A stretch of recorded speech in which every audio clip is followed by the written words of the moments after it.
MC Datuk Liliong, distinguished panelists, Mr.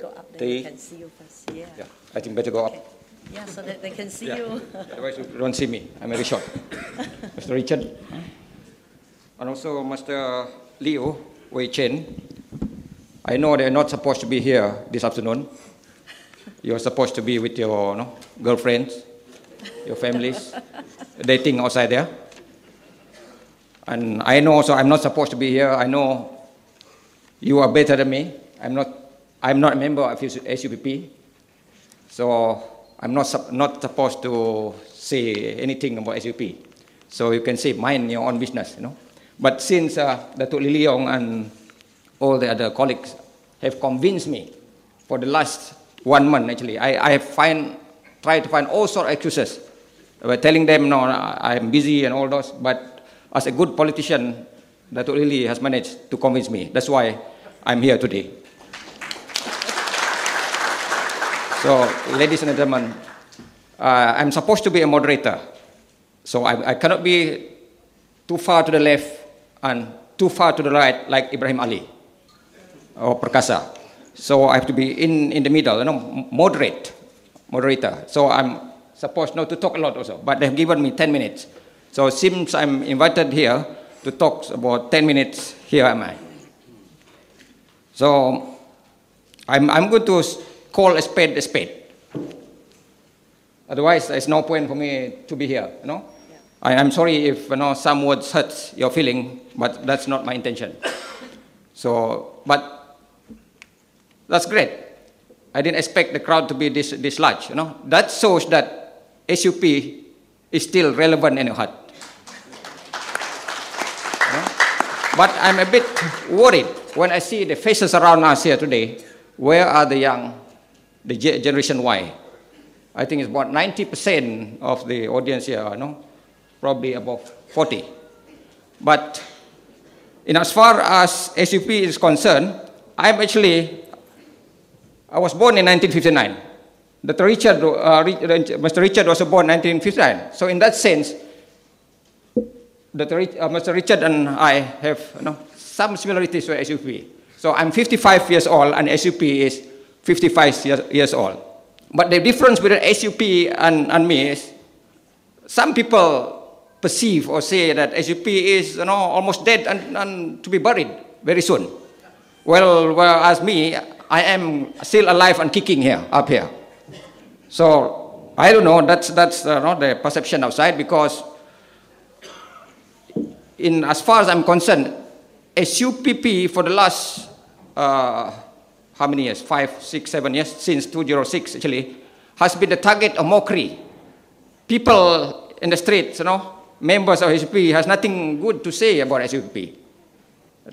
SUP is they even say that Sarawak United useless party. Some people say that. I don't know. I don't say that. But why are people having this kind of negative perception about SUP? Is really SUP not relevant anymore? Is it really that bleak? No light at the end of the tunnel for SUP? Or, what should we do the way forward? So I think that's why we are here today, because you still love SUP. I'm not here to tell you what to do and how to do it. I'm just an ordinary doctor. The most I can give is Panadol, as compared to some of you cardiologists who can really dissect or operate SUP. So the way forward to me is for us to really look into what really happened to SUP for the last 5 or 6 years or so. To me, it's perceived as a weak party with leaders who has no backbone, who kowtow with the Barisan leaders, be in the federal or the state, and because of the kind of boneless, they don't dare to say or call a spade. They want to kowtow with the leaders, especially with the former, So much so that, during some election, I went to all over Sarawak, especially Sibu, SUP is equal to somebody. They mentioned somebody's name. Since Datuk Lily said I should not mention that somebody's name. You know? So this is the problem with SUP. I think in the past, you know, since the founder leaders, all the Tan Sris that you know, Tan Sri Ong Ki Hoi, Tan Sri Stephen Yong, and all those, these are leaders who dare to speak their mind. Leaders who really fight for, you know, for the party, for the community, and for the state and the nation. Whereas leaders in the last few years are perceived to be leaders who are more worried about their positions in the party and the government. As a result of that, you know, they fail to really voice out their opinions or their aspiration, the problems at issue that were encountered by your community. And to me, as a result of that, the Chinese are the illusion. You know, they're fed up. They don't look up at these leaders because, you know, these leaders are not really fighting for the community. Instead, they are fighting for their own agenda. That's why, you know, you are in this really bad shape now. How to get out of this doldrum, of this rut, or this problem? On one hand, you are fighting, you know, a lot in fighting, you know, in SUP now, and I'm fully aware that the new chief minister, I'm glad to know that the new chief minister Tan Sri Satem is trying his level best to solve this problem. You read the Borneo Post or even today the Star? I think that's a good sign. But to me, it's not from up there, from the chief minister or the prime minister to tell you that you should unite, reconcile. Well, there's no point of, you know, of people from up there to ask you to reconcile if the both faction, you know, has no goodwill or no sincerity to really reconcile. You see what happened to that party now, SPDP.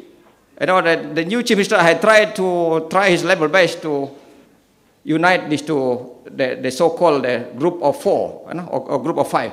But you see, you read the newspaper today, the grassroots seems to disagree with this step. So I don't think it's the way forward. If it's really, to me, both factions has to really set aside their differences, you know, and forget about the past. If you really want to save this party, to me, they still, you know, light at the tunnel. So long as both factions are willing to forget the past and move forward, be sincere, you know, and they should not try to evade problems and find also excuses. So they should face the problem head on. No? And I have, you know, this theory of, you can say, 10 principle of 10R. 10R. Probably, you know, I hope they can translate into reflect. The first R is reflect.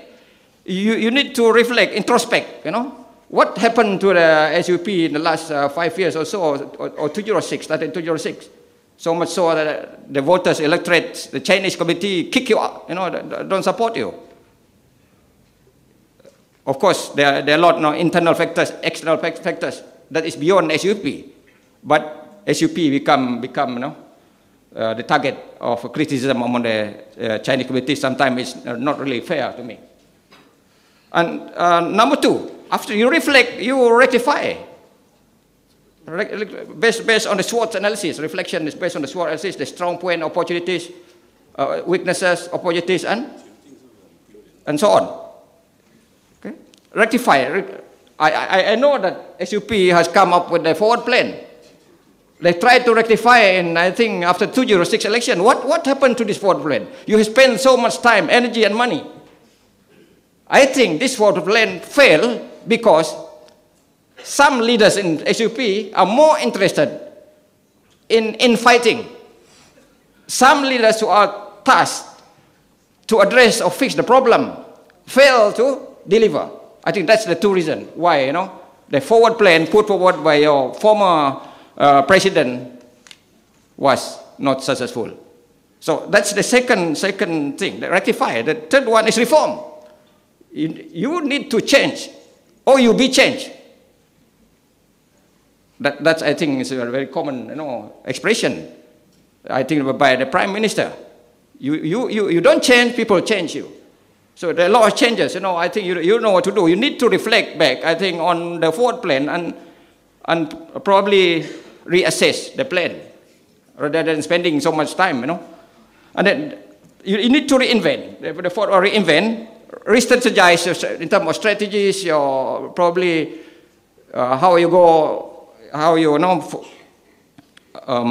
disseminate policies, information, and so on. Reconcile. This is the one I mentioned earlier on, the 6, and rebuild the party. I know your spirit is low now.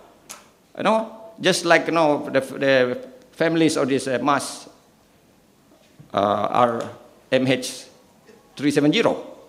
You need to rebuild, you need to rebrand. Probably if you need to change your logos, you change your logos. You need to change, adjust your objective, you need to adjust it accordingly. I know you have very good objective, trying to fight for harmonious relationships among various ethnic groups in Sarawak, in terms of social cohesion, unity, that's good. Trying to bring advancement or development, social, economic, cultural development. But that's it. And you need to rejuvenate. Rejuvenation doesn't necessarily mean you kick out all those, established or all leaders. Probably these leaders need to see the writing on the wall. The leaders who always stay there, welcome. See your face in the mirror. You should step aside. I don't say you should step down. I said you step aside and give opportunities for the young leaders to chart their party.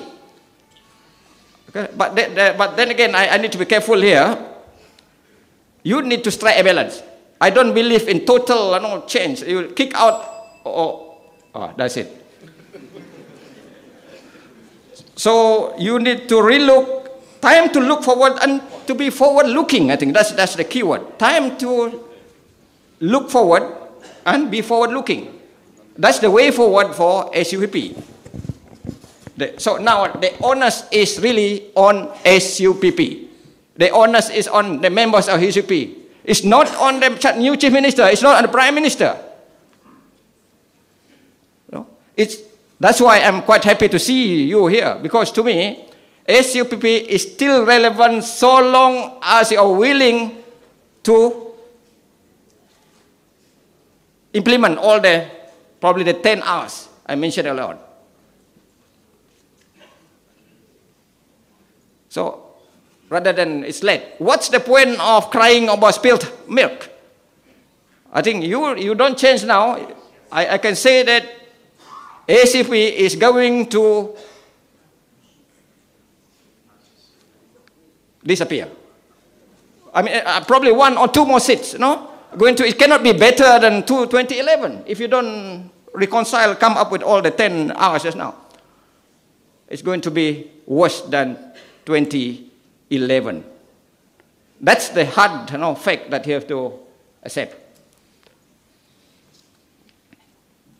And DAP DAP is very, very strong. You have to accept that fact. Why? Partly because you are weak.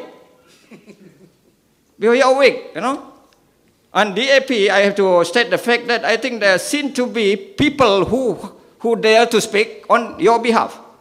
So that's why, in a way, you are irrelevant in the eyes of the Chinese. Young leaders I really salute some of these leaders who are there to speak their mind. They don't agree, even though drastic action will take against, which I feel is sometimes not democratic. Actions are not taken against this kind of leaders who speak on behalf of it. I think the Chinese are very angry with what's going on. It's because now it's not. People are aware, or not, political literacy is very, very high. The government of the day cannot do what the whims and fancies. So, again, it's better for the leaders to me, it's better to die a hero than to survive in disgrace. Better to die a hero.